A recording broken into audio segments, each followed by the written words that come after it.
Everyone, आज अपन discuss करेंगे the Hindu का article lighting the sparks in India UK cultural relations. ठीक है, तो सबसे पहले ऑथर बताती है कि अभी अभी इंडिया और यूके ने फ्री ट्रेड एग्रीमेंट साइन किया, वो बहुत ही टाइम लगा दिया।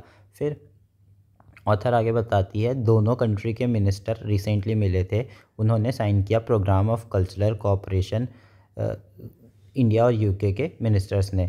और ये जो एग्रीमेंट है वो प्रॉमिस करता है कि दोनों कंट्री के बीच एक कल्चरल कॉरिडोर बन सके, सो दैट वो creative spirit, shared creative spirit को फोकस कर सके। फिर जो प्रोग्राम ऑफ कल्चरल कोऑपरेशन है वो 5 प्रोग्राम एरिया पे आउटलाइन करता है, उसको शोकेस करता है। पहला तो डिजिटल टेक्नोलॉजीज़, जिसमें बात करता है जैसे AR हो गया, VR हो गया गेमिंग के लिए, इसके बारे में बात करता है। दूसरा एग्जीबिशंस एंड कलेक्शंस के बारे में बात करता है, जैसे हमारे यहाँ बहुत सारे म्यूजियम्स है राइट, तो उसके बारे में बात करेगा। परफॉर्मेंस एंड इवेंट्स तीसरा, जैसे हमने अभी अभी वेव्स कंडक्ट कराया था मुंबई में, ठीक, पहला हमारा वेव्स का इवेंट था। फिर कल्चरल प्रॉपर्टी के बारे में बात करता है, जैसे यूनेस्को देता है ना अलग अलग साइट को कल्चरल हेरिटेज साइट, उसके बारे में बात करते हैं। फिर सस्टेनेबिलिटी के बारे में बात करते हैं।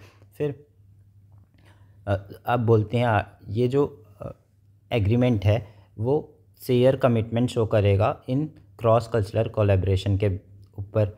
फिर आगे आर्टिकल में लिखती है the growth of the creative art sector के ऊपर।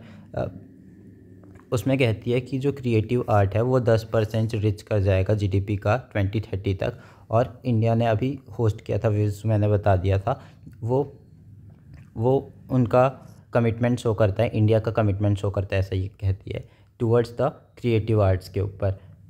फिर बोलती है कि इंडिया के पास ट्रिमेंडस स्कोप है, ट्रिमेंडस स्पेशली क्योंकि around the leveraging digital technologies for sharing cultural experience, क्योंकि हमारे पास अब डिजिटल टेक्नोलॉजीज़ आ गए हैं तो हम कल्चर के एक्सपीरियंस को बहुत अच्छे से शेयर कर सकते हैं, ये कहना चाहती है आर्टिकल में। फिर इससे क्या होगा, हमारा जो फ्यूचर होगा ज़्यादा इंक्लूसिव हो जाएगा। अब इंक्लूसिविटी के ऊपर तो टॉपिक है ही मेंस का, तो वहाँ यूज़ कर सकते हो। और इंडिया के लिए ये ग्रेट न्यूज़ है कि इनके पास बहुत डीप कल्चरल हेरिटेज है, और फिर कटिंग एज टेक्नोलॉजी भी है, स्किल्ड आर्टिशन भी है बहुत सारे इंडिया के पास, और वर्ल्ड के लार्जेस्ट यूथ हैं जो इसको अच्छे से प्रॉपर यूज़ करें इसका इंडिया, तो बहुत फ़ायदा होगा, ऐसा ये कहती है। फिर इंडिया का जो क्रिएटिव इकोनॉमी है वो $35 बिलियन के वैल्यू का है, और अप्रॉक्सीमेट 8% एम्प्लॉयज़ को ये जनरेट करता है।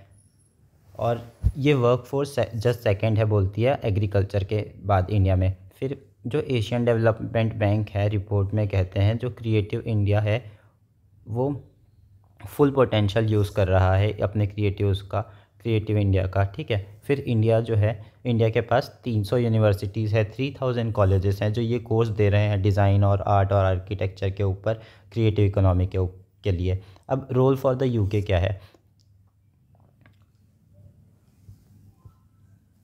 रोल क्या है इसका वो देखते हैं राइट।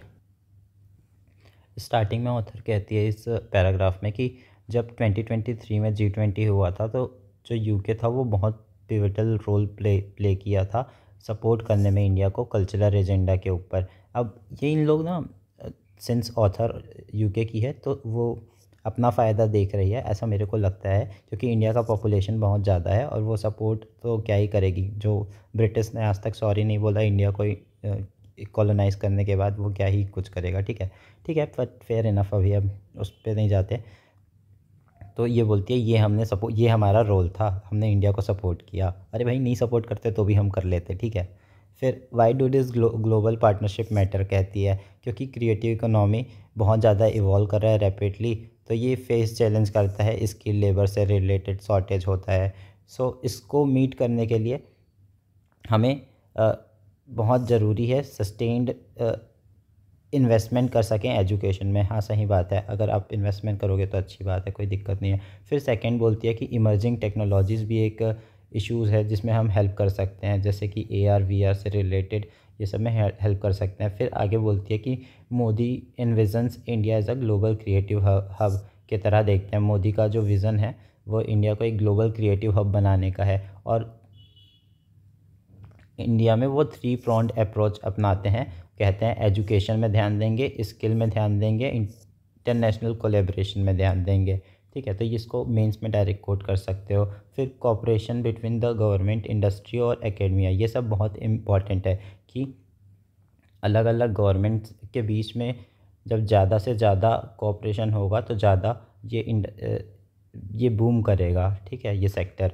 फिर जैसे एग्जांपल देती है बिजनेस एंड प्रोजेक्ट्स के अंदर, रॉयल इनफील्ड जो है वो आइकॉनिक यूके और इंडिया मोटरसाइकिल ब्रांड है, वो वर्क कर रहा है हिमालयाज़ में सोशल मिशन के थ्रू के, जो इंस्टाग्राम वगैरह पे रील्स डालते हैं, राइट।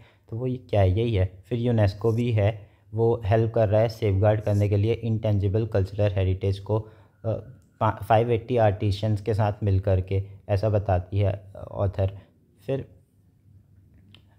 कहती है कि क्या ट्रूली बाइंड करता है यूके और इंडिया को टुगेदर, वो है उसके पीपल और उनके स्टोरीज़ कॉलोनाइज़ किए थे वो वाले स्टोरीज़।